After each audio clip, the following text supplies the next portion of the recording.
দুঃখ মনে হয় আমার মতো একা থাকতে পারে না, সুখের সাথে সঙ্গী হিসেবে চলে আসে, বা সুখও একা থাকতে পারে না, দুঃখের সাথে সঙ্গী হিসেবে চলে আসে। সো যাচ্ছি এখন ল্যাপটপ ঠিক করতে। ল্যাপটপের মধ্যে এক গাদা পানি ফালাইছে, তরমুজ খায়, তরমুজের রস সহ কিবোর্ডের মধ্যে ফালাইছে। তো মাদারবোর্ড, কিবোর্ড, ব্যাটারি, এভরিথিং পুরা শেষ করা, ড্যামেজ করে ফেলাইছে। সো এসবই ছিল তাজিমের কাজ। তাজিম আমাকে এরকমই বিগ বিগ সারপ্রাইজ দেয়। যখন আমি খুব বেশি প্যারায় থাকি তখন ও আমাকে আরও বেশি প্যারা দেয়। যাই হোক, কী করার, ওর ওপরে তো আর কিছু করা যায় না, ও তো আর এগুলো বুঝে শুনে করে না। আনফর্চুনেটলি ওর দ্বারা এগুলো হয়ে যায়।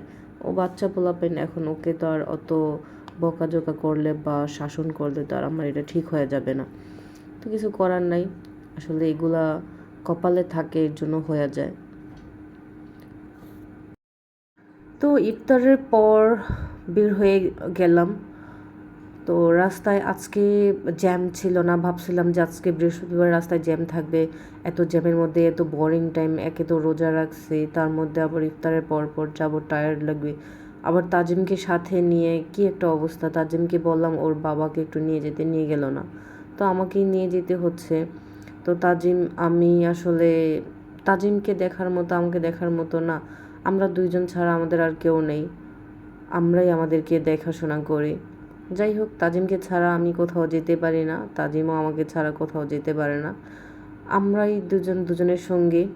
সো কী আর করার, কিছু করার নাই। যাই হোক, এগুলো আপনাদের সাথে পরে একদিন শেয়ার করব। তো দেখতে দেখতে চলেই আসলাম কম্পিউটারের দোকানে সার্ভিসিং করাইতে। তো সার্ভিসিং করাইতে আইসা যখন আমার চোখের সামনে ল্যাপটপটাকে ধুমড়ে মুচড়ে একদম পার্ট বাই পার্ট খুলে ফেলতেছিল, আমার এত বেশি কষ্ট হচ্ছিল। বিশেষ করে আমার মনে হচ্ছিল যেন আমারই একটা একটা করে হাত পা ভেঙে ফেলছে, এরকম একটা ফিলিংস হচ্ছিল। জানি না কেন হচ্ছিল এরকমটা, তবে হয়তোবা নিজের জিনিস নিজের ইউজ করা, এর জন্য এত মায়া লাগছে। যেমন তাজিমের জন্য আমার যেমনটা মায়া লাগে, সেম এই ল্যাপটপটার জন্য আমার এরকম মায়া লাগে। তার মধ্যে আবার মোবাইল মার্কেটের মধ্যে আমি তাজিম একাই ছিলাম, আর 4-5টা দোকান খোলা ছিল আর সব দোকান বন্ধ। আমার একটু ভয় ভয় করতেছিল।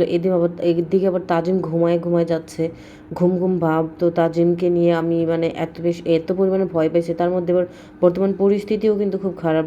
সন্ধ্যার পরে আমরা মেয়েরা বের হইতে খুব ভয় পাই। এর মধ্যে আমার সাথে ল্যাপটপ, মোবাইল, তাজিম সব মিলায় এত বেশি ভয় পাইছি, অনেক ভয় নিয়ে আজকের এই জার্নিটা আমার কমপ্লিট হয়েছে। তো ফাইনালি তাজিমকে নিয়ে সুস্থ মতো বাসায় আসতে পারছি, এটার জন্য শুক্রিয়া আল্লাহর কাছে। যাই হোক, আমার আসলে এই মানে আমি কখনো আমার এরকম স্টোরি কখনো শেয়ার করি না, তো আজকে শেয়ার করতেছি। আমার খুব কষ্ট হচ্ছে এগুলা বলতে। সে যে দেখেন তাজিম ঘুম ঘুম ভাব, ওর কিন্তু অলরেডি ঘুম আইসা পড়ছে, ঘুমায় পড়বে। ওকে অনেক বুঝায় সুজায় সজাগ করে রাখছি যে তাজিম বাবা তুমি ঘুমাইও না, তুমি ঘুমাইলে আমি আম্মু এত কিছু নিয়ে যেতে পারবো না।